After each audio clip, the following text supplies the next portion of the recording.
C'est reparti. Et c'est reparti, messieurs, mesdames et messieurs. Il n'y aura donc pas de montage, c'est ça que vous avez dit. Eh ben salut Anis. Salut David. Content de t'accueillir chez moi du coup, parce Bah que ouais, c'est c'est une chouette deuxième chez maison toi. pour moi. Cool. Ça, c'est la première partie de mon job en fait. Ok. Du coup, voilà. C'est comme ça que je gagne ma vie. Entre guillemets. Yes. C'est comme ça que je veux changer de vie. Du coup, dis-nous, on est où là? Eh bien là, on est sur un festival qui s'appelle Peinture Fraîche, qui est une initiative de graffeurs assez mondialement connus en fait, qui aujourd'hui animent la Maison du Chaos notamment. Ok. Et c'est Pierrick dit Cartoine dans le domaine du graphe qui est à l'origine de ça et qui fait la direction artistique de ce festival. Donc c'est comme ça qu'il choisit les artistes. Et c'est quelqu'un qui a beaucoup, beaucoup, beaucoup voyagé, donc du coup il a une connaissance d'artistes internationaux. Ok. Et il a l'intention vraiment de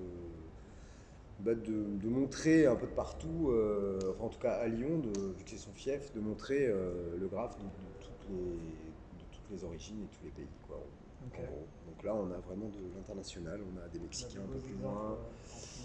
exactement. Voilà. Et du coup bah, Yes. là moi je fais ma partie technique ici, c'est-à-dire que je suis technicien du spectacle. Donc Ok. Ça fait combien de temps que tu fais ça? ça doit faire 25 ans, ou un petit peu moins de 25 ans, j'ai commencé en 2001. Yes. Voilà, j'ai commencé en ne sachant rien faire de ce métier, comme beaucoup de choses dans ma vie. Et du coup, bah voilà, là, je suis plus ou moins à la fin de ma carrière, parce que après avoir accompagné plein, plein, plein, plein, plein de gens, bah, j'avoue que ça m'a quand même pas donné de sens. Hmm. Voilà. Accompagner les entrepreneurs pour exprimer tout ce qu'ils avaient à dire dans leur entreprise, ça m'a appris beaucoup de choses. Hmm. Mais par contre, ça m'a montré que c'était pas forcément ça que j'avais envie de faire. Et en tout cas, qui donnait du sens à ma vie. Ok. Et donc pendant une bonne dizaine d'années, donc ouais, à partir de 2010-2012, j'ai commencé à réfléchir à différentes choses que je pourrais faire. Hmm. Puisque en tant que technicien du spectacle, bah, tu as aussi beaucoup de temps. Tu peux avoir aussi beaucoup de temps, suivant comment tu travailles. Voilà. Bon, sur les dernières années, j'ai beaucoup, beaucoup travaillé, donc j'avais quasiment un temps plein. Mais sinon, aujourd'hui, j'exploite à fond ce temps-là pour mettre à profit justement ma reconversion Hmm. dans ce qui va nous intéresser par la suite. Exactement. Et c'est justement tout l'objet de mon invitation à moi, Ouais. de venir t'écouter, raconter ton histoire. Parce qu'on s'est rencontrés, je sais même plus, ça fait 2 ans maintenant, je pense, qu'on s'est Ça doit rencontrés. faire 2 ans qu'on s'est rencontrés à Nice, ouais. J'étais à la recherche, moi, de gens qui pouvaient nous aider à faire progresser notre projet. Et en même temps, j'étais encore solo dans ce projet-là et j'ai découvert en fait l'archipel Kiosé par le biais de la conférence qui avait été donnée sur le Super Tour France de Idriss Aberkan et de l'Interpoli. Hmm. Où là, bah, j'étais représentant du syndicat avec une charmante demoiselle qui venait aussi faire la même chose. Et on est venu enfin, parler un petit peu de notre activité de chanvrier et de vendeur de chanvre Hmm. au sein du territoire.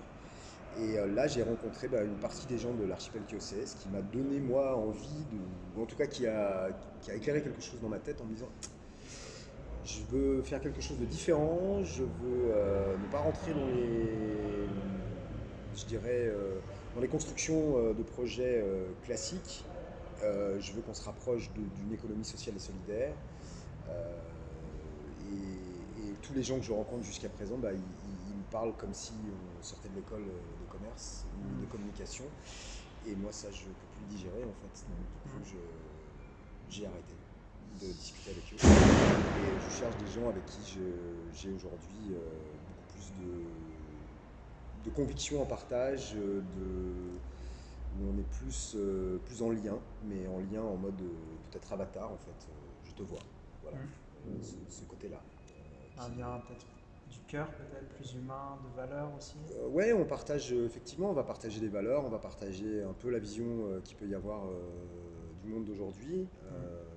que j'appellerais l'ancien monde pour moi, et qui se bat de façon vorace pour réussir à résister, Survivre. Ouais. pour réussir à survivre jusqu'à ce qu'ils nous anéantissent tous. Mais bon, voilà. Donc j'essaye de me défendre contre ça du mieux que je peux. Et la petite chambrière, ben, c'est ma manière à moi de faire.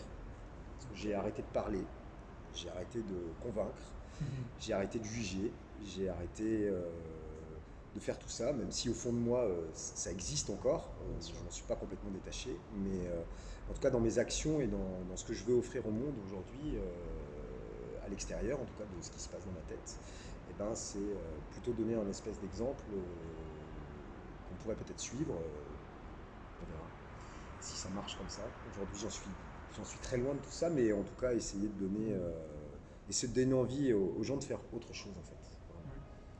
Et puis d'abord le faire pour toi. Alors je le fais pour moi, mais c'est compliqué ça. Je fais rarement les choses pour moi, Okay. Voire même très rarement. Je ne suis pas une énergie suffisante à mes yeux pour justifier mon action en fait. Un psy me raconterait qu'il faudrait que je passe sur son divan pour qu'il échange avec moi un certain nombre de séances là-dessus. je voudrais bien le suivre là-dessus. Avec mes 49 ans avancés, j'avoue que je me suis pas fait si mal que ça au final. J'ai pas le sentiment de m'être tant abîmé que ça. Et d'avoir perdu et de ne pas avoir perdu tant de motivation et tant de gouache à incarner un changement. Donc, et j'ai jamais autant d'énergie non plus que quand je le fais pour les autres. Voilà.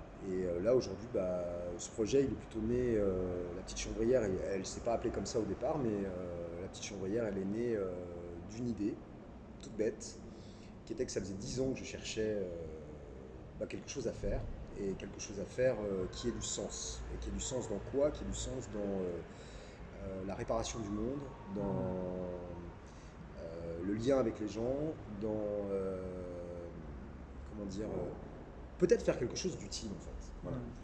Je suis assez fatigué, je viens d'un monde très superficiel, très technique, très IT, où les mecs, leur préoccupation c'est de savoir si Windows va fonctionner correctement ou pas. J'avoue que ça m'a jamais travaillé en fait, ça, Windows ou pas marche. Oui, il y a des moments ça m'embête un peu parce que du coup je peux pas avoir droit à mon logiciel, mais en même temps ça m'a jamais plus embêté que ça en fait. Et j'avais vraiment le sentiment de ne pas faire quelque chose de très utile et de très intéressant à mes yeux. Et ça m'abîmait beaucoup par contre. Voilà, bien plus que de faire quelque chose pour moi, entre guillemets. C'est important pour toi de te sentir utile. Je pense que c'est même fondamental à mes yeux. Ouais. C'est une des énergies qui est impérative. Et si celle-ci n'est pas nourrie, je deviens tout sec comme un petit biscuit qu'on aurait laissé des dizaines de jours comme ça, tu vois, au fond de sa boîte, sans jamais vouloir le manger. Non, très je te l'accorde. Déjà que je suis pas bien gros en plus, alors du coup. Mais oui, voilà. Et du coup, le confinement a mis un point d'arrêt à notre carrière. Et je dis à notre parce que du coup, je me joins à tous les techniciens du spectacle qui faisaient vivre des dizaines d'activités, des théâtres qui donnaient la joie aux gens, qui leur permettaient au moins de pouvoir se sortir un peu de cette société qui est quand même très stressante et très fatigante. Et quelquefois, on a besoin de rire, de changer les idées. Donc on était là pour ça. Et on a estimé que pendant la période du Covid, on n'était pas utile. Alors c'est pas grave, on va pas mal le prendre. Après tout, on est juste des êtres humains. Et on est gouverné par des gens qui gouvernent des machines. Donc forcément, ils ont un peu de mal à comprendre quel est l'intérêt de tout ça. Et ça a démarré sur un point très simple, c'est que j'étais parti pour changer de métier, absolument et totalement. Donc j'ai lancé un CV sur une boîte qui s'appelle Au Vivant, qui est en fait l'antenne française de Solutions ERA canadienne, et qui sont spécialisées dans les maisons écologiques. Et donc Au Vivant venait de trouver Goulven, je ne l'ai plus, qui lui cherchait des collaborateurs nouveaux. Et ma compagne m'a donné la petite annonce parce qu'on les suivait depuis une dizaine d'années à peu près, avec l'envie de se faire construire une maison comme eux ils le proposaient. Et donc j'ai fait ma proposition, enfin j'ai fait mon, comment on dit ça? Candidature. Ma candidature, merci Ouais. beaucoup Alice. Et du coup, le Covid est tombé pile poil au moment où je venais d'envoyer ma candidature. Ok.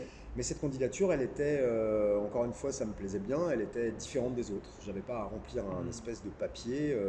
On m'a demandé de raconter ma vie, comme on est en train un peu de le faire là maintenant. Ce que je crois que je n'avais pas fait depuis 15 ans, 20 Ok. ans. Et ça a été une expérience pour moi assez révélatrice en fait, et qui a pu mettre au jour assez simplement ce qui était justement mes valeurs et ce qui animait mon cœur. Ok. Et Donc ça a alors, été comme un exercice d'introspection un il y a peu. eu, oui, un gros exercice d'introspection. J'en ai pleuré, Ah ouais. il y a eu une grosse sortie là-dedans. C'était très émotionnel pour moi. Je peux être quelqu'un d'assez créatif, mais j'ai assez de mal à l'exprimer auprès des gens. Donc l'exercice, je peux exprimer des tas de choses auprès des gens, mais à partir du moment où c'est pas un point de vue très très personnel. En fait. Voilà. J'ai pas peur de la confrontation des gens, Ok. mais parler de moi c'est plus compliqué en fait. Et du coup là j'ai dû parler de moi, donc j'ai fait 3 pages. C'était énorme. Et puis j'ai résumé un peu tout ce que j'avais fait et franchement j'étais pas très fier de moi. J'étais même assez embêté de tout ça. Je l'ai montré à 2 amis très très proches qui m'ont dit mais c'est trop toi quoi en fait, enfin, c'est trop ce que t'es. Et le trop ce que j'étais justement il sortait jamais dans le monde dans lequel je suis, dans ma technique, il peut pas exister. Je suis en confrontation en permanence avec les gens par rapport à ça. Du coup, Quand tu dis que t'es trop toi, c'est quoi exactement? eh ben, j'ai pas beaucoup de filtre social, je suis quelqu'un d'assez honnête, si je suis pas là pour te faire plaisir, je suis là pour te dire ce que je pense. La franchise. Que ce soit juste ou pas juste, peu importe, que tu l'acceptes ou que tu l'acceptes pas, peu importe. Ce que ça amène un conflit ou pas, peu importe.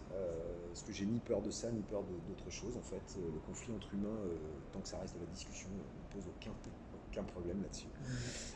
Ce qui est un peu problématique si quand même, parce que dans la société dans laquelle on est, on n'aime pas trop quand même rentrer dans ce conflit. Donc tous nos filtres sociaux sont là pour ça, pour bien lisser tout ça. Mais bon, personne n'en pense moins en fait. Tout le monde reste avec sa petite maladie dans sa petite tête là, sans jamais le sortir. Et moi ça je ne fais pas. Donc du coup je passe pas toujours très très bien. c'est pas toujours très digeste pour tout le monde.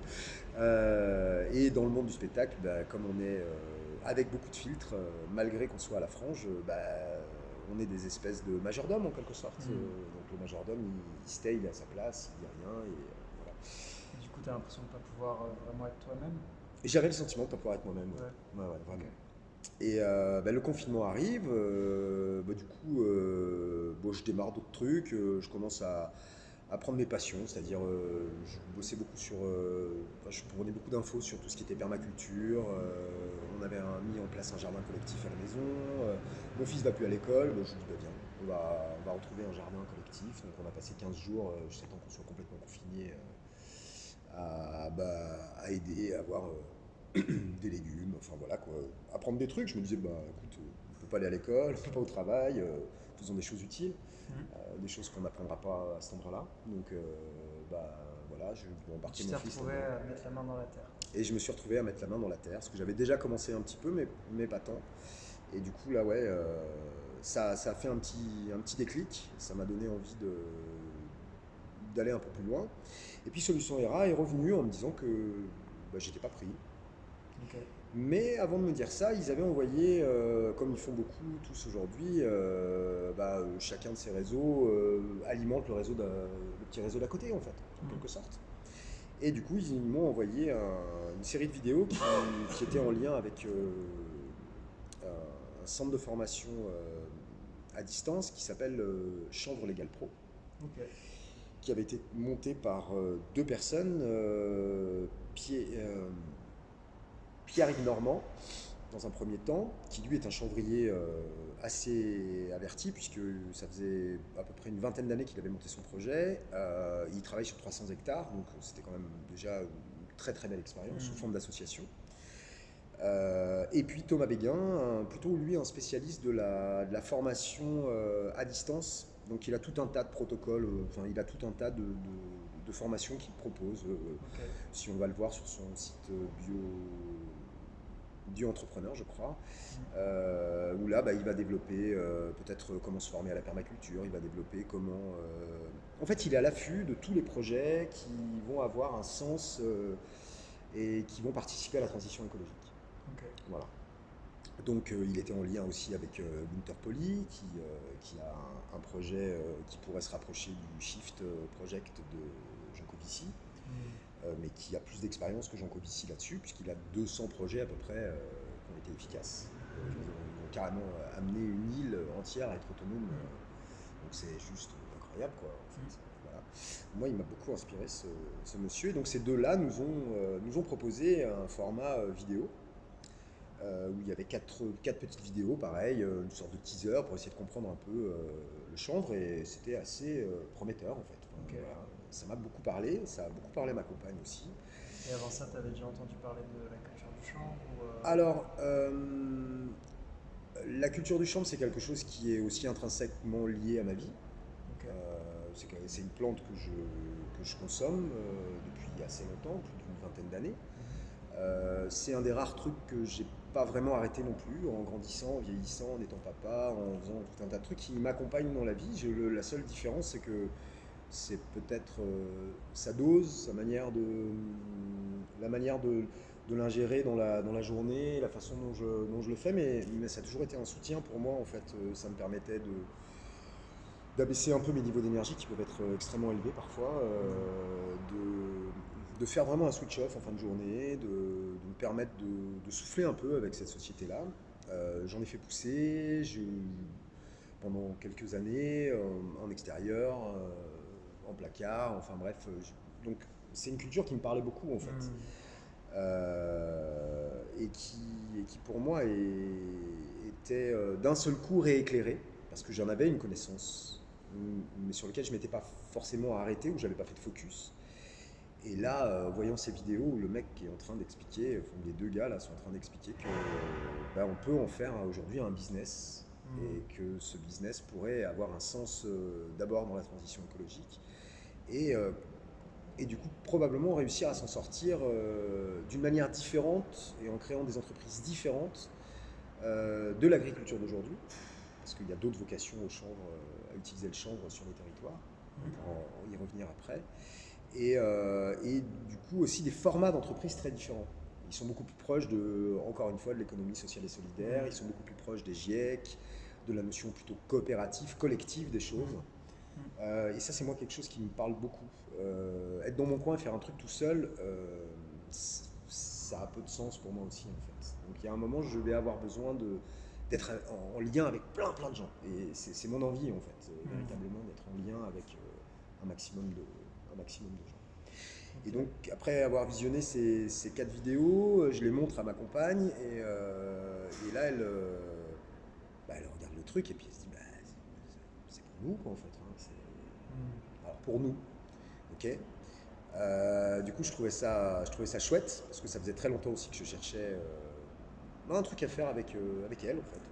Qu'on puisse changer de vie un peu, partir plus à la campagne, sortir de la ville. Et du coup, l'idée d'avoir une activité et en plus en commun, j'aimais beaucoup. Donc on se lance, on paye, et on se rend compte qu'on n'a rien. Mais rien à Nice. J'ai pas de terre, j'avais pas d'argent. Peu d'argent que j'avais, c'était cet argent-là que j'ai mis. C'était il y a combien de temps ça? Ça, c'était en 2020. 2020. Ouais, Okay. et une petite date rigolote, c'était le 8 mai 45. Comme le 8 mai 45, mais le 8 mai 2020. Okay. Du coup, je trouvais ça très drôle, la fin de la Seconde Guerre mondiale, le début de l'avènement de cette société de dingue. Et moi, je prends mon ticket dans le bus. Ta propre transition. Ouais, c'est ça. J'aimais bien ça en fait. J'aimais vraiment l'idée. Mais je ne l'ai pas choisi, hein, évidemment. Je n'ai pas du tout cherché à faire ça. Et d'un seul coup, il s'est passé un vrai truc dans ma vie. Le truc qui s'est passé, c'est que j'ai commencé à ressentir des énergies beaucoup plus positives à l'intérieur de moi. Et ça a été assez intéressant. J'ai eu un retour même de mes amis qui m'ont dit mais on t'a jamais vu comme ça, là ça y est quoi, ça sort, c'est positif, c'est cool. Oui, j'ai arrêté d'être le merde du service en fait, à faire chier tout le monde, à culpabiliser tout le monde, à machin, c'est ça. Une libération, tu as ressenti comment tu l'as ressenti vraiment intérieurement toi? Je ressens pas encore cette forme de libération. Je suis encore très très empreint de la société aujourd'hui continue à vraiment m'agresser. Donc du coup la libération je la vis pas encore. Je pense que je la vivrai véritablement quand j'aurai mon tiers-lieu dans lequel là je pourrais dire je suis sorti. Aujourd'hui je suis en interdépendance permanente avec ce système. Et du coup j'ai des interactions quasi quotidiennes et plurijournalières. Donc du coup ça reste trop marqué quoi en fait. Et c'est encore trop difficile pour moi quoi. Moi j'ai presque besoin de finir ermite quoi, tu vois. Enfin, ce serait pas gênant, mais en même temps c'est assez contradictoire avec ce que je viens de dire. Mais bon, on verra ce que les choses feront. Et en 3 semaines, j'ai obtenu de la terre, une remorque, des graines, et j'avais nettoyé un champ et j'étais prêt à planter. Wow. À chaque fois, aidé, quoi. eh ben, j'ai été aidé par l'univers. Parce que pour le coup, c'est ça que je voulais dire, c'est qu'au-delà du sentiment de libération, j'ai pas senti ce sentiment-là, mais par contre j'ai senti un accompagnement certain. Chacune de mes demandes, chacun de mes besoins ont été remplis. Et mais vraiment. Allô, j'aurais besoin d'un peu de terre, j'ai lancé 3 coups de téléphone, ces gens-là je les connaissais un peu mais sans plus, et je trouve un mec qui me lâche 800 mètres carrés de terre, alors que j'avais mon pauvre balcon de 2 mètres carrés. Donc, c'est beau. On pouvait pas faire grand chose en fait, tu vois, avec ça on pouvait pas faire grand chose. Ouais, c'est sûr. Alors ça n'a pas donné grand chose. Ces 800 mètres carrés, ils étaient très bien exposés, très bien positionnés, le terrain n'était pas très alimenté, donc il n'y avait pas beaucoup de bouffe, donc du coup d'un point de vue permacole ça a été un peu compliqué pour le chanvre. Il avait été délaissé pendant plusieurs années avec beaucoup de produits chimiques dessus, le chanvre n'a pas tellement aimé pousser, et puis j'ai découvert que j'avais des amis, les oiseaux. Ah ouais. Ah les oiseaux. Et ils chantaient tous les jours, à chaque fois que je travaillais dur et tout ça, parce que je me faisais des journées incroyables en fait. Là, j'ai découvert comment on travaillait très dur. Je savais déjà travailler très dur ici, mais dans ce métier-là, mais là, j'ai vraiment découvert comment travailler encore plus dur. Et les oiseaux me faisaient une petite ritournelle tous les jours et tout ça, machin. Et puis une fois que j'avais planté mes graines, en fait, ils se barraient et ils venaient les bouffer. Ce qui fait qu'en fait, j'ai dû planter, je sais pas, moi, le premier coup, j'ai planté 600 graines. J'en ai pas eu une qui a poussé. Ah ouais. Rien du tout. Ils ont tout mangé. Tout bouffé. Entre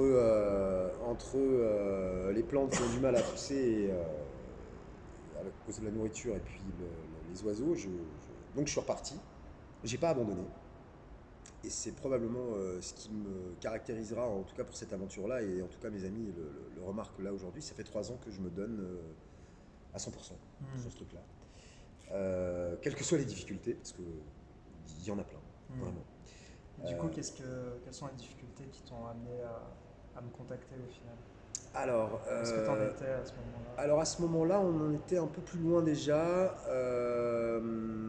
Du coup, pendant cette journée où j'ai rencontré, où du coup j'ai découvert que l'archipel Kiosé existait, eh bien, j'ai rencontré mon premier associé, voilà, qui nous a suivis pendant 1 an et demi, et puis après qui a arrêté pour des raisons de difficulté, notamment les lois, le côté légal des choses, puisque là on travaille avec une plante qui n'est pas très très bien acceptée en France quand même. Elle existe bel et bien depuis 8000 ans sur la planète. Jusqu'en je dirais, début du 20e, elle était même dans tous les champs. Je sais pas, on va prendre un exemple assez caractéristique. La Carmagnole, par exemple, cette petite chanson, cette petite cantine. Bon, la Carmagnole, en fait, était le chant qu'on chantait quand on allait récolter la Carmagnole, justement, qui est une variété de chanvre, qui est une très très grande variété de chanvre, plutôt côté italien, et qui peut monter en altitude jusqu'à 6-7 mètres de haut. Donc c'est un colosse du chanvre, en fait. C'est une plante incroyable. Tu la couperas pas avec ton sécateur, hein. On est vraiment sur des trucs voilà, tronc, sur des quoi. troncs. Ouais. Oui, oui, on est sur un arbuste. Ouais. Alors après, en vallée, elle a plus de mal à pousser, mais elle monte facilement à 4-5 mètres quand même. Et puis Ok. la canebière, par exemple, à Marseille, Ok. Ouais. la canebière, eh bien, canebière, ça veut dire chanvre.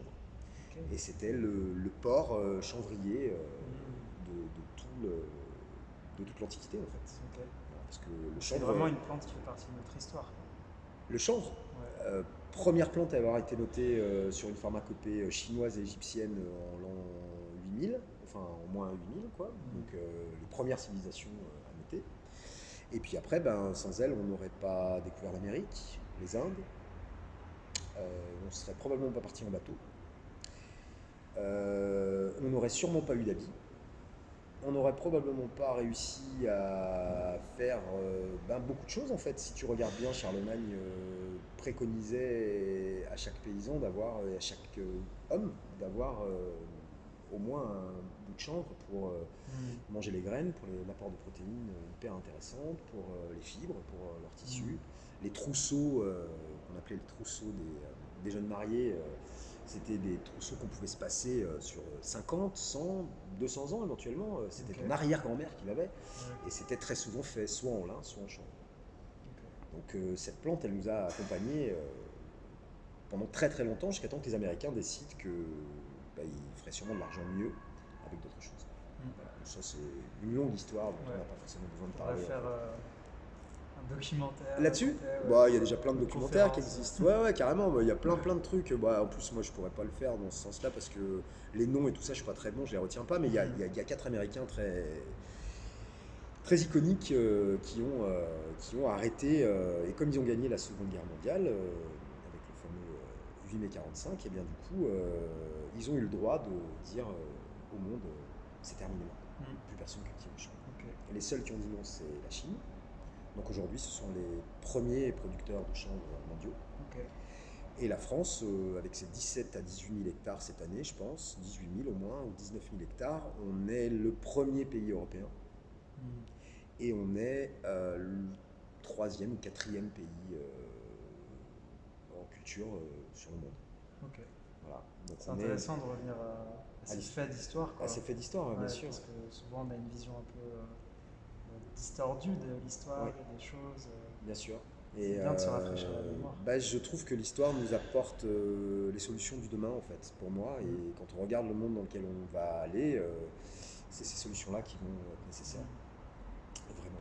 Puisque, en fait, on a pu découvrir l'intégralité de la planète grâce aux chambres, aux voiles. Il y avait entre 20 et 30 tonnes de chanvre sur chacune des caravelles qui partaient découvrir le monde et qui ramenaient des épices, par exemple, Ok. de l'époque. Juste on Hmm. avait besoin de bois et de chanvre. Et on pouvait découvrir le monde entier. Ok. Et ça a duré des Hmm. millénaires et des siècles. En fait. Et du coup, toi, tu te relances dans l'usage de cette plante avec ton associé. Tu parlais de ton associé. Alors le premier, oui, voilà, effectivement, on en était là, tu as raison, on a un peu digressé. C'est Euh, normal. je pense aussi. C'est la pensée arborescente. C'est exactement ça. Donc du coup, j'ai rencontré Alex, qui lui portait un projet aussi, qu'on a essayé de mettre en place.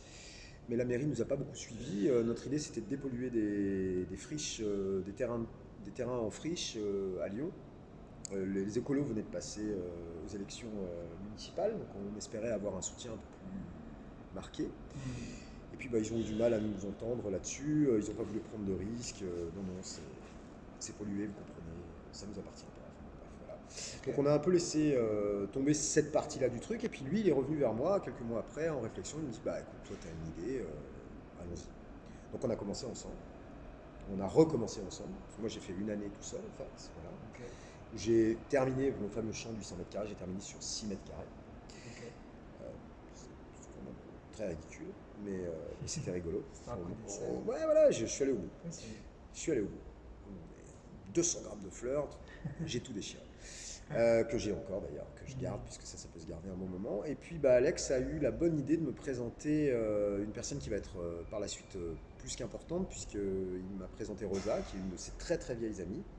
Ok. Et comme je le disais tout à l'heure, il est resté avec nous 1 an et demi, donc il nous a quittés en janvier 2022. Ok.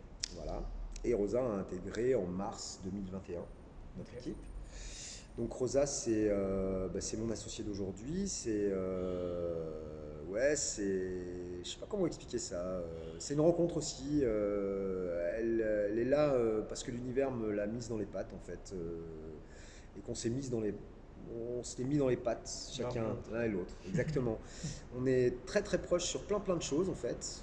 On a des fonctionnements très très proches et on est extrêmement complémentaires. C'est-à-dire que elle a plutôt la version IT justement, machine. Elle passe sa vie à travailler derrière un ordinateur et moi je passe ma vie à faire des choses, à être concret dans le réel. Dans le faire, dans les Dans le mains. faire, exactement. Ouais. Et du coup c'est assez complémentaire. Et au moment, donc c'était en 2021 justement, moi je commençais à me sentir seul puisque Alex avait quitté le bateau et Rosa est au Portugal. Pardon, je n'ai pas rajouté ça. Et donc du coup beaucoup de communication, mais des communications via la machine en fait. Et moi, ça faisait que tout ce que j'avais à faire sur place, c'est-à-dire je faisais tourner une serre de 200 mètres carrés, j'étais en train de lancer des cultures sur 4000 mètres carrés à côté. Il faut se déplacer, il faut faire les choses, il faut mettre en place, il faut cueillir, enfin bref, voilà. Et tout ça seul. Et en même temps, il faut aussi faire avancer le projet. Parce que, ok, c'est bien, on a les plantes en terre, tout ça, ça a été ça notre priorité, entre guillemets, c'est-à-dire commencer par planter, donc rencontrer le sol et mettre des choses en terre. Mais on n'arrivait pas à avancer aussi bien que ce qu'on voulait sur cette notion-là de construction de projet. Donc je commençais à avoir besoin d'un soutien et j'avais besoin vraiment d'arrêter de me sentir seul. Alors, Rosa était un super complément alimentaire, entre guillemets, si je peux utiliser cette expression. Pardon, Rosa. C'est une façon un peu comique d'exprimer ça, mais et du coup on échangeait sur plein de choses, on arrivait à faire avancer plein de choses, mais ça n'empêche quand même que j'avais le sentiment de ne pas pouvoir peut-être aller gratter mes idées correctement, peut-être me mettre en adéquation avec tout ça. Je m'emballais beaucoup. Il y avait j'étais un peu perdu. Enfin voilà, il y avait toute cette notion-là qui intervenait, parce que tout ça c'est tout nouveau pour moi. J'ai jamais monté de projet véritablement. J'étais un bon petit soldat pendant 20 ans dans le spectacle. Alors avec des responsabilités certes, mais elles sont toutes cadrées à chaque fois. Là, la page elle est blanche, de chez Blanche. Il y a tout à faire. Et il y a tout à faire. Et en plus, les gens là-haut ils veulent pas t'aider. Les gens de l'agriculture, ils te disent que ton projet ne comprennent pas. Alors depuis les années 60 quand même, des chanvrières il y en a 6, hein. Donc la France elle s'est remise au bout du jour du chanvre quand même depuis les années 60. On n'en serait pas à 18 000 hectares aujourd'hui si personne n'avait rien fait. Donc on est là, mais c'est secret, c'est très marginal. Les chambres d'agriculture elles ne connaissent pas, elles n'ont pas envie, elles se fâchent en fait. Vraiment, hein. J'ai fait ma première journée d'agriculteur, là machin. Je suis allé, j'ai dit bon voilà, bonjour, je m'appelle David, je vais faire un projet sur le chanvre. Oui, bon ça on verra après. C'est un peu ce qui s'est passé, donc du coup c'est. C'était radical quoi. Ouais, c'est assez dur quoi. Voilà, les lois changent en décembre 2021. L'État change de position, on attendait des choses qui changeaient. Ça a changé, mais pas dans le bon sens. Donc on n'est pas aidé, on est tout seul. Et du coup, de temps en temps, pouvoir justement avoir une oreille, une écoute qui dit non, pas être en conflit, avoir du soutien, peut-être te remettre un peu, parce que quand tu as la tête dans le guidon, c'est pas simple de se dire c'est la bonne action, c'est pas la bonne action, est-ce que là il faut que je souffle, est-ce que là il faut pas que je souffle. T'es la tête dans le guidon, t'as la montée qui est comme ça, tu sais qu'il faut pédaler et puis que la bande d'arrivée elle est toujours pas là, hein, donc, puis elle est toujours pas là, puis elle y sera pas encore. Donc du coup on fait, et de prendre des temps de recul, de prendre des temps où c'est pas mon énergie, c'est-à-dire c'est pas mon yang très fort qui vient prendre le pas. Et ça permet au yin de se placer gentiment, de venir gentiment, là, comme ça, hop, et puis de dire ouais, vas-y. En général, à chaque fois que j'avais eu un coaching avec toi, je suis allé me promener en forêt en fait. J'en avais besoin. Et ça me permettait de comprendre que j'en avais besoin. Donc donc du coup, ça m'a permis de faire le seul truc que je ne faisais pas, c'est-à-dire de m'accorder du temps. Hmm. Voilà. Donc le choix que j'ai fait par rapport à toi, c'est un choix où nous étions pour moi en accord euh, de pensée, de valeur. Parce que du coup, pour resituer, à ce moment-là où tu te sentais perdu, donc tu es revenu vers moi, on avait déjà été en contact, mais plutôt pour de la gouvernance partagée. Pour de la gouvernance partagée, oui, tu as Et raison. puis tu es revenu vers moi et on a senti que vraiment le besoin c'était cet accompagnement Oui, individuel et du coup d'avoir quelqu'un pour te soutenir dans ton projet oui, de manière régulière en fait oui. sur un certain temps. Donc on s'est vu toutes les 2 semaines à peu près Ouais, c'est ça, ouais, pendant 6 mois à peu pendant près. 6 mois. Ça a duré un petit peu plus longtemps Ouais, du coup parce que mon planning fait que pas toujours cette régularité-là. ouais. Mais, Après, euh, mais on a tenu le truc, effectivement, et moi ça me permettait. En fait, au départ, je voulais faire de la gouvernance partagée avec l'asso et enfin, mes associés là-dessus n'ont pas. Je dirais pas qu'ils n'ont pas accroché, mais ils n'arrivaient pas à être OK pour mettre de l'argent en fait là-dedans. hmm, Voilà, très concrètement, ok. c'est ça le truc en fait. Et moi, je me sentais pas encore de me balancer chef de projet de gouvernance partagée. Fallait que je sorte tout, quoi, en fait. Enfin, tu vois, moi je veux bien, mais je suis pas une bibliothèque, quoi. Hmm, Tu vois, enfin, moi aussi j'ai besoin d'apprendre des choses. Moi aussi j'ai besoin qu'on me guide parfois.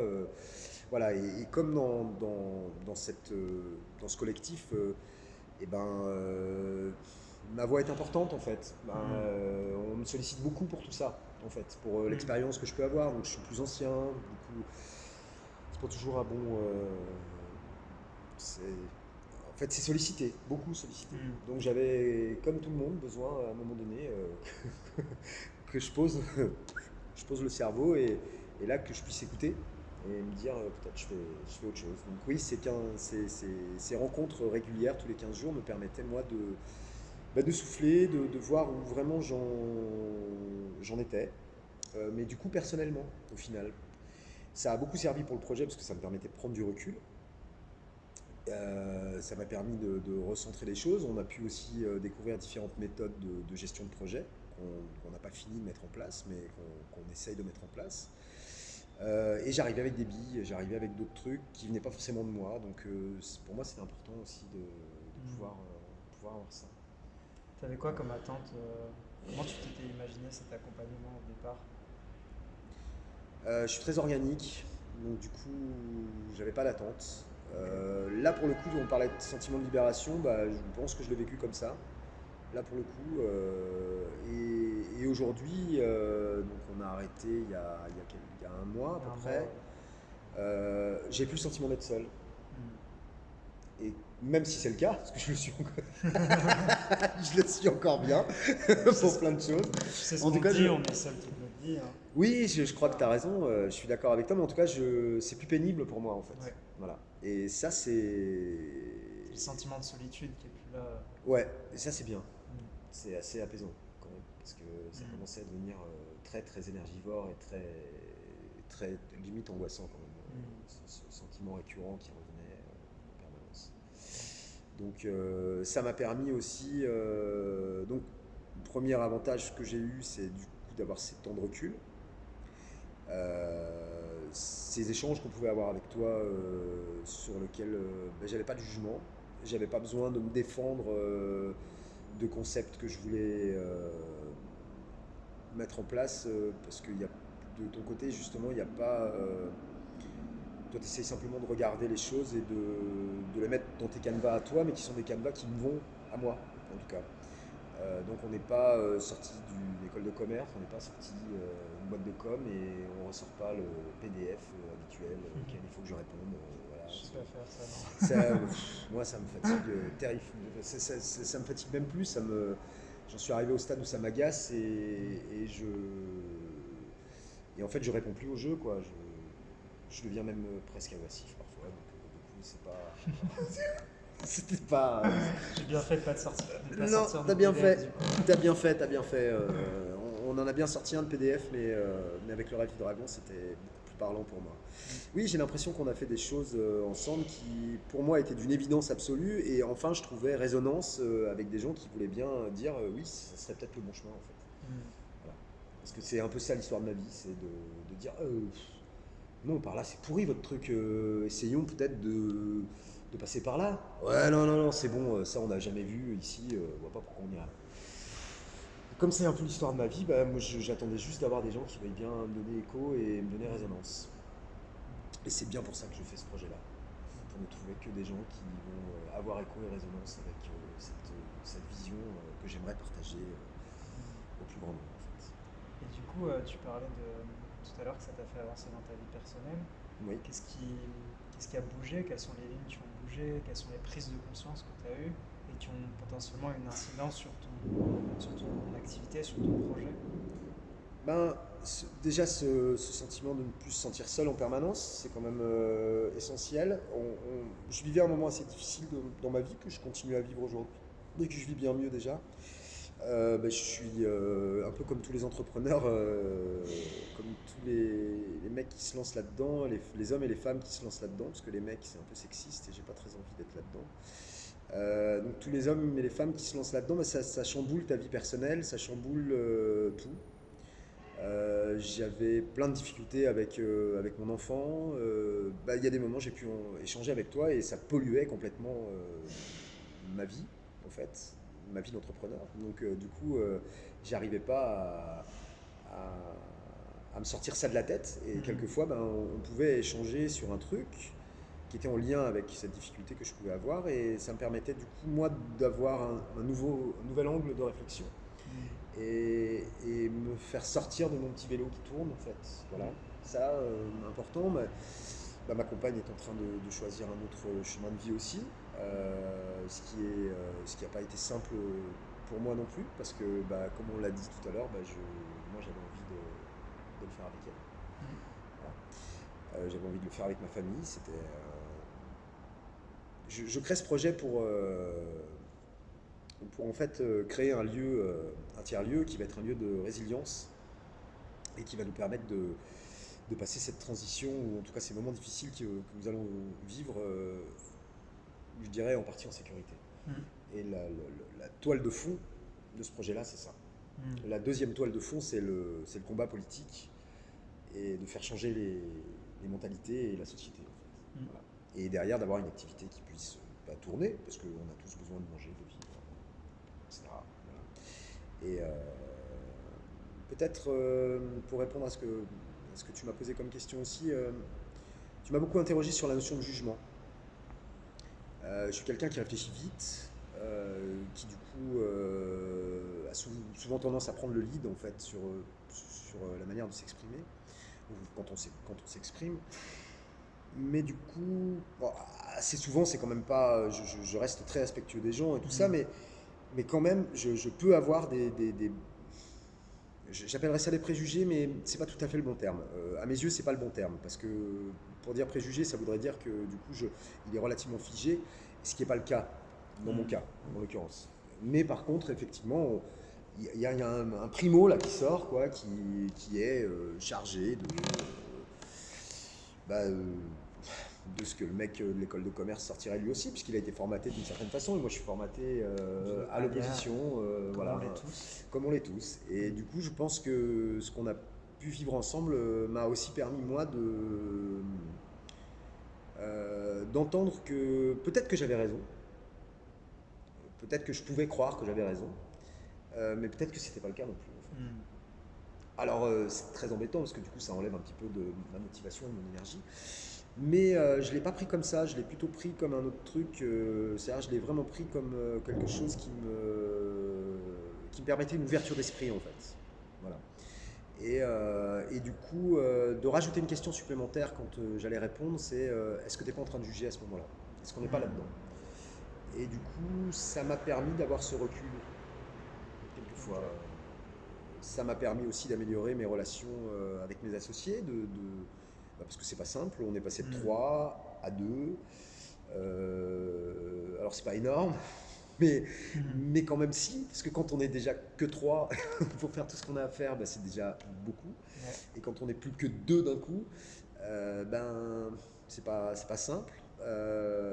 donc ça m'a permis d'améliorer ma relation, ma communication, et ça nous a permis de nous découvrir complètement quand on s'est vu pour la première fois, parce qu'on ne s'était jamais vu avec Rosa avant le mois d'août, alors que ça faisait depuis le mois de mars 2021 qu'on bossait ensemble, et la seule fois où on a passé vraiment du temps ensemble, c'était en août 2022, pour donner un petit peu un an et demi. Et là, c'était porté par ce que tu nous avais apporté, c'est-à-dire les rêves du dragon, comment on monte le projet en fait.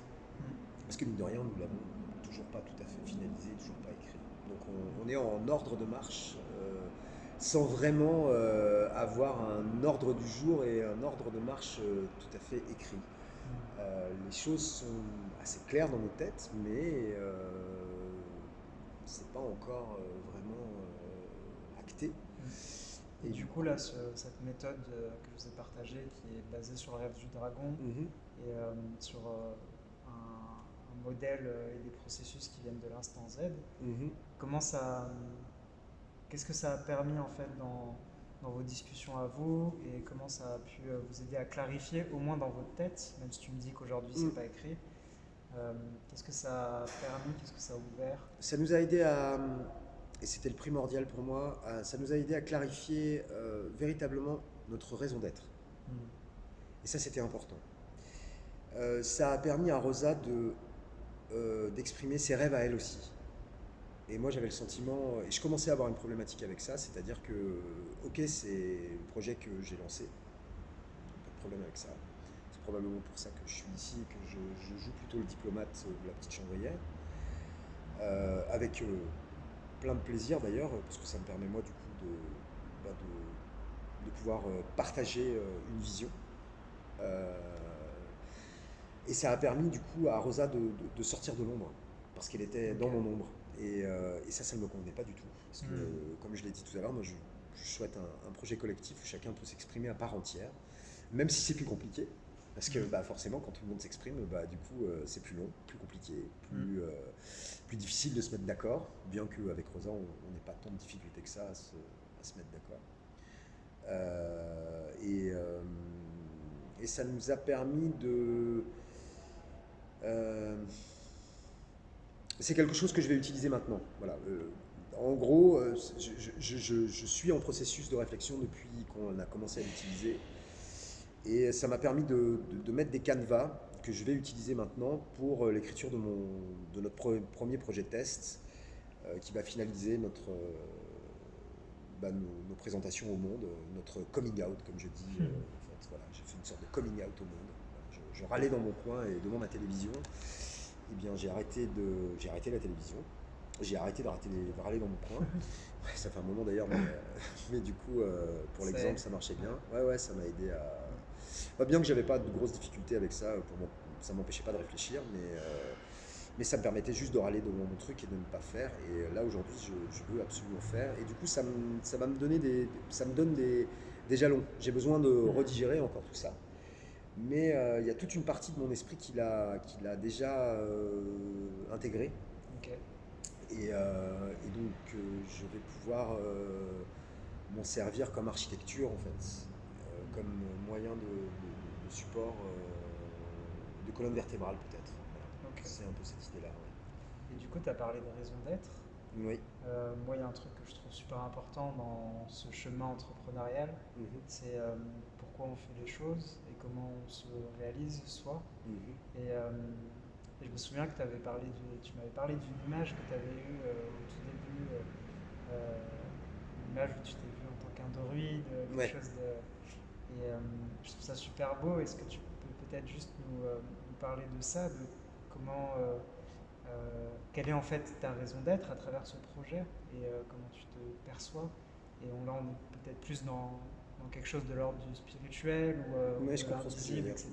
Mais ça colle. Mais je trouve ça intéressant de savoir comment ce projet entrepreneurial te construit, toi, en tant qu'être. Eh ben, il est en train de me montrer, et ce que je disais, depuis le 8 mai 2020, il m'a montré que l'univers était avec moi. Il m'a montré que j'avais une raison d'être. Et jusqu'à présent, je ne la voyais pas. Et jusqu'à présent, ou en tout cas, elle était sous-tendue, j'essayais de, tant bien que mal, en aidant les copains, en faisant ci, en faisant ça, d'essayer peut-être de la faire vivre, en quelque sorte. Mais c'était évidemment pas suffisant et c'était une grosse blague par rapport à l'empreinte que peut avoir mon métier ici. Et du coup, j'ai entrepris, en plus de nos coachings, ma compagne est aussi beaucoup en train de s'intéresser autour de l'univers. Donc l'univers est en train de rentrer dans notre vie en fait. Voilà. Et donc j'ai accepté de faire ce qu'on appelle un nettoyage karmique. Okay. Via un coach qui fait ça par internet aussi. Et c'est quelqu'un qu'elle avait découvert d'une autre manière. Et du coup, Michel, ma compagne, elle est beaucoup là-dedans en fait. En ce moment, elle est énormément là-dedans et elle pense réellement que, peut-être plus que moi encore, que j'incarne ça aussi. Et que je suis animé de ça aussi. Donc elle veut essayer de mettre le pied à l'étrier en quelque sorte. Donc elle m'a pris un rendez-vous là-dessus. Et pendant notre séance, il y a quelque chose qui m'a beaucoup marqué. D'abord, cette séance m'a fait un bien de fou, c'est que j'étais un homme très en colère. J'ai eu une vie qui n'était pas forcément évidente, une enfance plutôt difficile, on va dire. Et du coup, aujourd'hui, il faut que je porte tout ça en fait. Voilà. Et il faut que je sois poli, gentil. Et moi, on m'a montré que le monde, c'était la guerre en fait. Voilà. Et donc, forcément, j'étais programmé dans ce sens-là.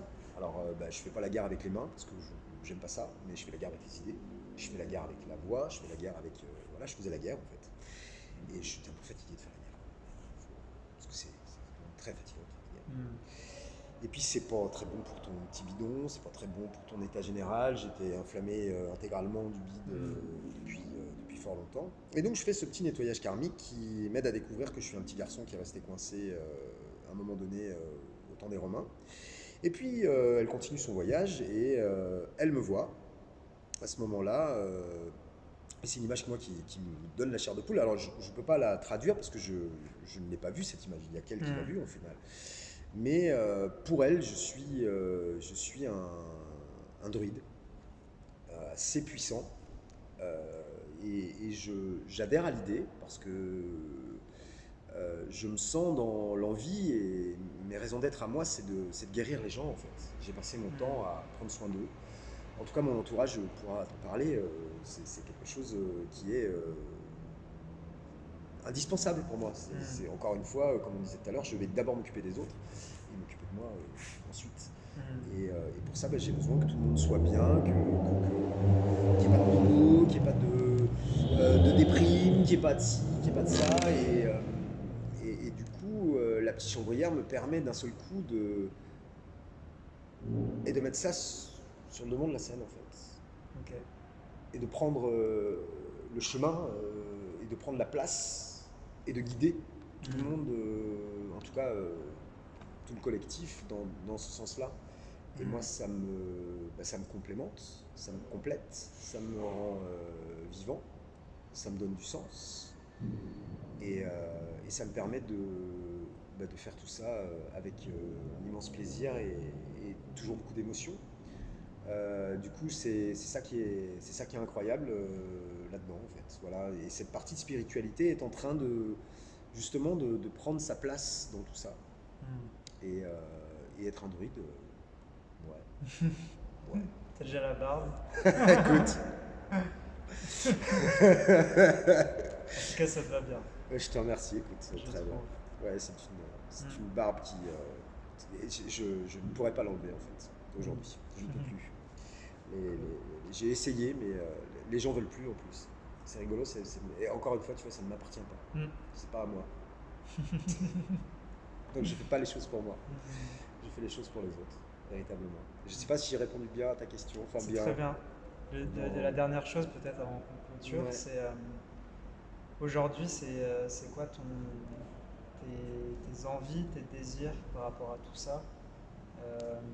Qu'est-ce qui continue à t'animer? Qu'est-ce qui est vivant en toi, là, maintenant, suite ces 6 mois où on a cheminé un peu ensemble. Et puis, Là, c'est écrire le projet, c'est ouais. c'est le coming out, c'est aller voir tous ceux que je ne veux pas aller voir depuis des années, et leur dire, on a un projet maintenant et vas-y, tu vas nous donner des sous parce que ce qu'on veut faire, ça marche quoi. Voilà, c'est ça que je veux en fait. Bah, je te souhaite ça, Ben, je te remercie. vraiment. Je le prends, je le prends. Et si l'univers peut m'écouter aussi, c'est ça que je souhaite, univers. Vraiment. Chouette. Merci beaucoup, David. Avec un grand Ça a été plaisir. un vrai plaisir de passer ces 6 mois en ta compagnie et de te voir évoluer. Et je sens vraiment quelque chose de très, très simple, très humain. Et ton projet me tient beaucoup à cœur parce que je Merci. trouve qu'il a du sens. Ben, merci d'y Donc, ce croire. soit vraiment le meilleur. Ben, merci beaucoup Anis. Et j'espère pour toi aussi une belle continuité et que tu vas soutenir plein d'autres entrepreneurs comme moi qui se cherchent un peu et qui n'arrivent pas à trouver l'interlocuteur qu'il faut. Merci à toi. Mec, putain, 1 heure. Tu vas couper, hein, je pense, parce que